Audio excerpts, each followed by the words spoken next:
Yay! May bike na ako! Yay! Ang bilis! Ay! Si Princess! Naglalaro ng bike! Pero ang liit! Pang baby ata yun eh! Beba! May bike na ako! Tignan mo! Ang bilis! Ang cute-cute mong panoorin, Princess! Para kang malit na bata! Diba? Ang ganda ng bike ko! Kahit maliit, kaya niya ako!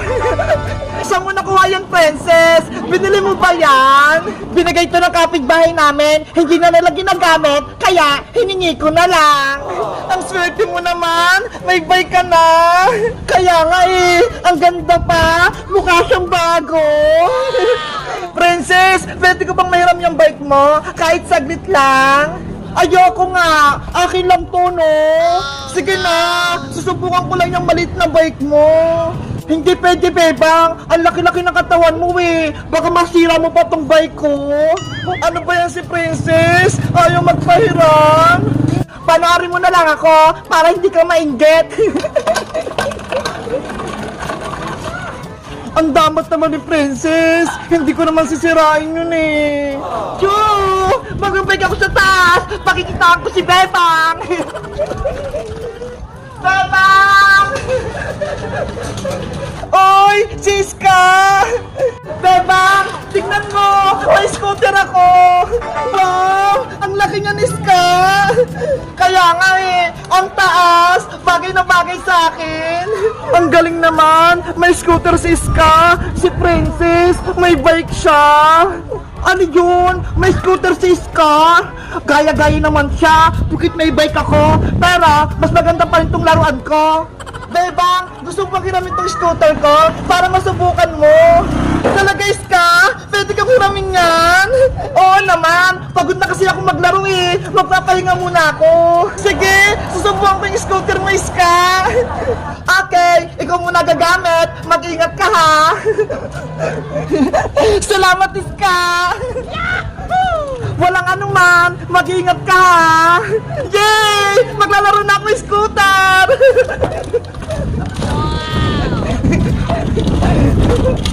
Princess, tignan mo, pinahiram ako ni Ska ng scooter niya. Hindi naman maganda yung Bebang eh, mas cute pa rin tong bike ko. Princess, gusto mo? Kararahan tayo? Paunahan tayo makarating kay Ska? Sige pa, pwede ako Bebang, panigurado, matatalo kita. Game na, magkararahan na tayo. Ready ka na ba? Ready na ako. Pagbilang ko 3, kararahan na tayo. Ready? 1, 2, go!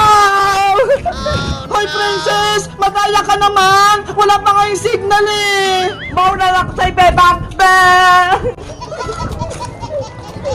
Humanda ka! Hahabulin kita! Nandito si Bebang! Go, Bebang! Go, Bebang! Talunin mo si Princess! Scooter! Bilis! Kailangan ko manalo! Harang ko si Bebang sa gitna! Hoy, Princess! Tumabi ka dyan sa daanan ko! Ayoko! Gusto ko kayo mananalo! Princess! Tabi!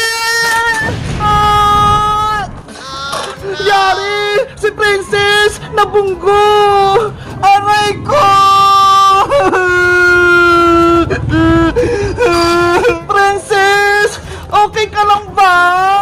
Itutupo kita, Bebang! Pero kumoko! Hala! Wala naman akong kasalanan na! Nanay! Lagot na naman ito si Bebang panigurado! Susugod na naman si Aling Tere!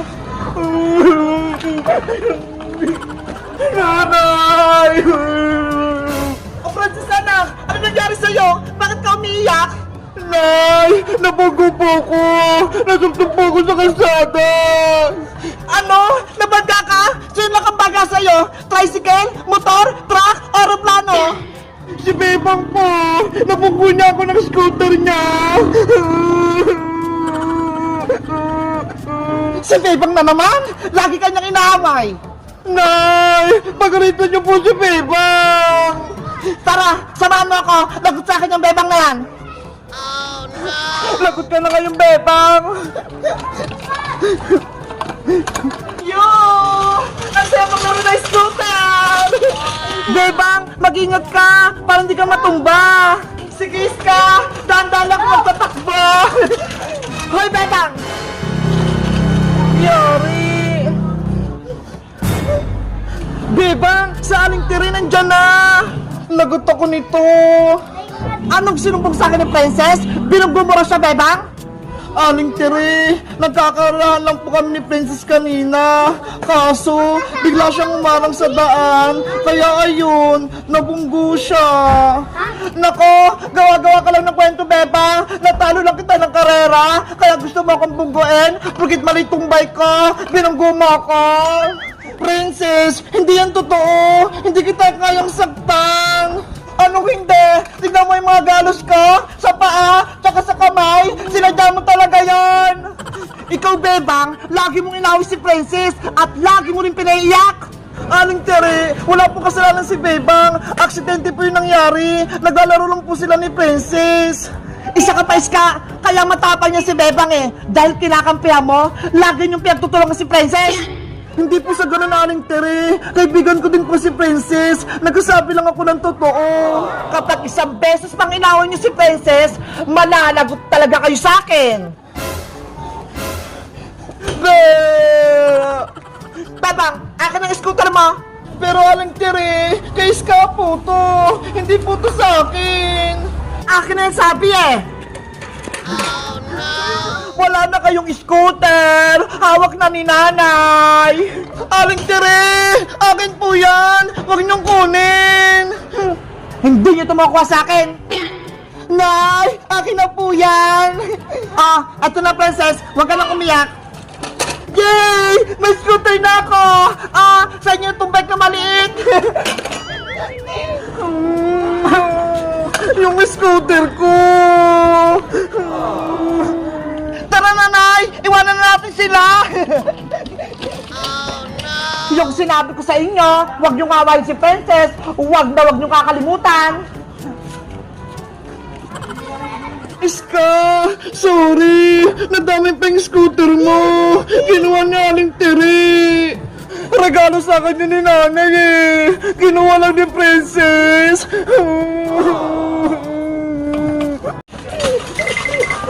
Wala nang scooter si Bebang tsaka si Iska! Huhu! Akin na to! Oh, no! Hoy, Princess! Ibalik mo na yung scooter ko! Akin niya! Hindi na pwede, Iska! Kinuha na sa ito ni nanay, kaya akin na to! Princess, masama yung ginagawa mo. Kumukuha ka lang hindi sa'yo. Kaya ibalik mo na yung scooter ni Iska. Diba? Binunggo mo ko ng scooter, Bebang. Bilang kapalit, akin na to. Hindi ko na to ibibigay. Sorry na nga, diba? Please, Princess, ibalik mo na yung scooter ni Iska. Maawa ka sa kanya. Ayoko sabi eh. Tsaka, binigay ko na kayong maliit kong bike ko, kapalit ng scooter, kaya quit na tayo. Ayoko nito, Princess. Sobrang liit ng bike mo. Gusto ko yung scooter ko. Bahala kayo dyan. Hindi ko na bibigay itong scooter nyo.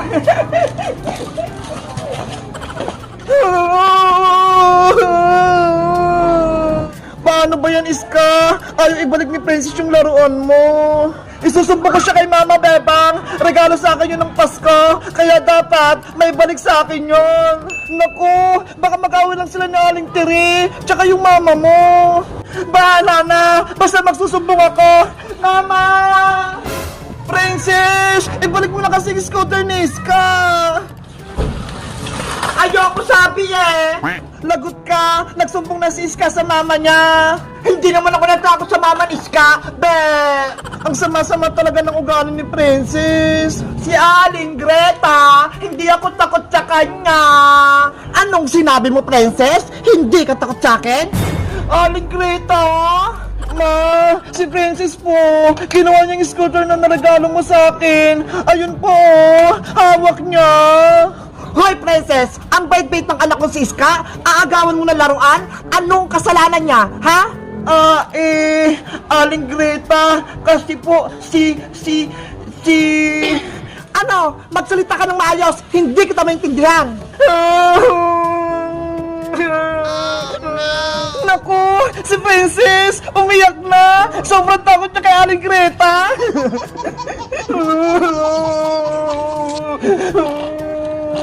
Paiyak-iyak ka pa dyan? Hindi ako naawa. Akin ang scooter ni Iska. Ibalik mo.